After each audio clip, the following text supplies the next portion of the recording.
இன்றைக்கி சண்டே எங்கள் அப்பா வந்து பார்த்திங்கன்னா மீன் எடுத்துகிட்டு வந்திருந்தாங்க. பாறை மீனும் ஜிலேபி மீனும் எடுத்துகிட்டு வந்துட்டாங்க. அதை ஃபுல்லாக நல்லா க்ளீன் பண்ணிவிட்டு தண்ணி ஊற்றி 2 தடவை அலசினதுக்கப்புறமா நாங்கள் சிக்கன் மசாலா போட்டு தான் மீனை பொரிப்போம். சிக்கன் மசாலா ஆட் பண்ணிவிட்டு இஞ்சி பூண்டு பேஸ்ட்டு 2 ஸ்பூன் ஆட் பண்ணிவிட்டு தேவையான உப்பு ஆட் பண்ணி தண்ணி ஊற்றி நல்லா மிக்ஸ் பண்ணிவிட்டு நல்லா மிக்ஸ் பண்ணிக்கோங்க. நாங்கள் சிக்கன் மசாலா தான் ஆட் பண்ணுவோம். நீங்கள் என்ன மசாலா ஆட் பண்ணுவீங்க அப்படின்னு சொல்லிட்டு மறக்காமல் கமெண்ட் பண்ணுங்கள்.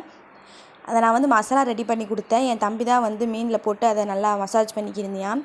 எல்லா மீனையும் போட்டுட்டு வரிசையாக ஒன்று ஒன்றா எடுத்து போட்டு பண்ணிக்கிட்டே இருந்தோம். வரிசையாக தட்டில் அடுக்கி வச்சுட்டு அதை ஃப்ரிட்ஜுக்குள்ளே எடுத்து வச்சிடலாம். கொஞ்ச நேரம் 1 மணி நேரம் ஊறினதுக்கப்புறமா ஃப்ரிட்ஜில் வச்சிட்டோம். 1 மணி நேரம் ஊறட்டும் அப்படின்னு சொல்லிட்டு அது ஃப்ரிட்ஜில் நல்லா அது வந்து மசாலாவை இழுத்து பிடிச்சிரும். சரின்னு சொல்லிட்டு எண்ணெயை நல்லா காய வச்சு எண்ணெய் காஞ்சதும் மீனை வந்து நம்ம போட்டு பொரித்து எடுத்துடலாம். எண்ணெய் மிதமான சூட்டில் இருக்கப்பயே போட்டு பொரித்து எடுத்துடலாம். ஃபஸ்ட்டு வந்து ஒரு மீனை போட்டு பார்த்தோம் டேஸ்ட் எப்படி இருக்குதுன்னு சொல்லிட்டு, சரி வேறு வழி இல்லை அப்படின்னு சொல்லிட்டு எல்லா மீனையுமே நாங்கள் போட்டுட்டோம். ஆனால் மசாலா பிடிக்காத மாதிரி தான் இருந்துச்சு. ஃப்ரை பண்ணிவிட்டு அதை எடுத்து சாப்பிட்றப்போ செம்ம டேஸ்ட்டாக இருந்துச்சு அந்த மசாலா. ஆனால் மசாலா ஏன் ஒட்டலைன்னு எனக்கு தெரியல. ஆனால் டேஸ்ட் வந்து சூப்பராக இருந்துச்சு. என் தம்பி உட்காந்து 3 மீனை சாப்பிட்டுட்டு இருந்தியான்.